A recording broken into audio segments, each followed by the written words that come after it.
Hi all, welcome to our channel. இன்றைக்கி நம்ம சேனலில் காராமணி வெந்தயக்கீரை போட்டு ஒரு கிரேவி தான் எப்படின்னு நான் செஞ்சேன்னு உங்களுக்கு ஷேர் பண்ணுறேன். ஃபஸ்ட்டு ஒரு கப் அளவுக்கு வெள்ளை காராமணியை நல்லா ஒரு 6 மணி நேரம் ஊற வச்சு எடுத்து அதை நல்லா வாஷ் பண்ணிவிட்டு ஒரு குக்கரில் போட்டுட்டு 1/2 ஸ்பூன் அளவுக்கு மஞ்சத்தூள், அப்புறம் 1 கப் அளவுக்கு காராமணிக்கு 2 கப் அளவு தண்ணி சேர்த்து 5லேருந்து 6 விசில் வரைக்கும் வேக வச்சு எடுத்துக்கோங்க. அதுக்கப்புறம் வெந்தயக்கீரையை நல்லா வாஷ் பண்ணிவிட்டு அதை ரஃபாக சாப் பண்ணி எடுத்துக்கிட்டு, அப்புறம் ஒரு மிக்ஸி ஜாரில் இஞ்சி, பச்சை மிளகாய், பூண்டு, அப்புறம் சின்ன வெங்காயம் இது எல்லாத்தையும் சேர்த்து நல்லா கொரன்னு அரைச்சி எடுத்துக்கிட்டேன்.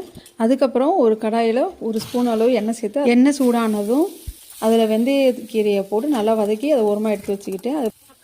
அதுக்கடுத்து ஒரு பாத்திரத்தில் எண்ணெய் ஒரு 3 ஸ்பூன் அளவு சேர்த்து அது சூடானதும் சீரகம் போட்டு பொரிஞ்சதுக்கப்புறம் மிக்சியில் கொரப்பாக அரைச்சி வச்ச இஞ்சி, பூண்டு, பச்சை மிளகாய், சின்ன வெங்காயத்தை போட்டு வதக்கிட்டு, அப்புறம் ஒரு வெங்காயம் பொடியாக கட் பண்ணது அதையும் சேர்த்து வதக்கிக்கிட்டேன்.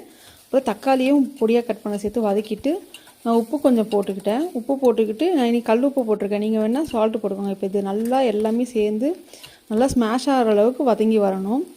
இப்போ 1/2 ஸ்பூன் அளவு மஞ்சத்தூள், மிளகாய்த்தூள், தனியாத்தூள், அப்புறம் காஷ்மீரி மிளகாய்த்தூள் எல்லாத்தையும் சேர்த்து போட்டுட்டு இப்போ எல்லாமே ஒன்றா சேர்ந்து ஒன்று போல் கலந்து வர அளவுக்கு வதக்கிட்டு வேக வச்சுருந்த காராமணியை அந்த தண்ணியோடவே இதில் சேர்த்துட்டு நல்லா கலந்து அது ஒரு கொதி வந்த உடனே வதக்கி வச்சுருந்த வெந்தயக்கீரையை இதில் போட்டுட்டு அது நல்லா கொதிக்க விட்டுட்டேன்.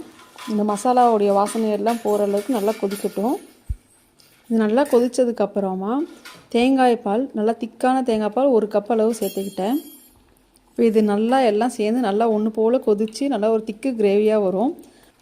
காராமணி வெந்தயக்கீரை போட்ட கிரேவி ரெடி ஆகிடுச்சு. இதை நீங்கள் சாதத்துக்கு கூட வச்சு சாப்பிட்லாம், இல்லைனா சப்பாத்தி, தோசை எல்லாத்துக்கும் செட் ஆகும். நீங்களும் உங்கள் வீட்டில் செஞ்சு பார்த்துட்டு எப்படி இருக்குன்னு மறக்காமல் கமெண்ட் பண்ணுங்கள். வீடியோ பிடிச்சிருந்தால் லைக், ஷேர் பண்ணுங்கள். அப்புறம் இதுவரை சேனல் சப்ஸ்கிரைப் பண்ணலாம், மறக்காமல் சப்ஸ்கிரைப் பண்ணிவிடுங்க. நெக்ஸ்ட் ஒரு நல்ல வீடியோவில் பார்க்கலாம். Bye friends.